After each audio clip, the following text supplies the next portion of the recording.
ప్రియ దేవుని జనమా, పరిశుద్ధ గ్రంథము నుంచి ప్రకటన 20 అధ్యాయము 15 ఇలా చెప్తుంది.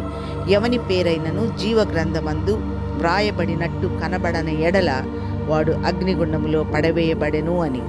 జీవ గ్రంథంలో నీ పేరు లిఖించబడకపోతే పరలోక ప్రవేశం లేదు. ఇప్పుడే పశ్చాత్తాపడు, నీ పాపాలు ఒప్పుకో.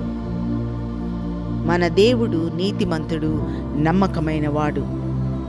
నీ పాపాలన్నీ క్షమించడానికి సిద్ధంగా ఉన్నాడు. ఈ క్షణమే ప్రార్థించు. ప్రియ సహోదరుడా, సహోదరి, సమయం లేదు, రక్షకుడు సమీపంలో ఉన్నాడు. ఈరోజే రక్షణ దినం, రేపు నీది కాకపోవచ్చు. ప్రార్థించుకుందామా? ప్రియమైన యేసయ్య, నేను పాపిని, నన్ను క్షమించండి. నా హృదయంలోకి రండి, జీవగ్రంథంలో నా పేరు వ్రాయుము. ఆ దయకి తగిన జీవితం నాలో కలిగించుము. యేసు నామములో ప్రార్థిస్తున్నాను తండ్రి. ఆమేన్.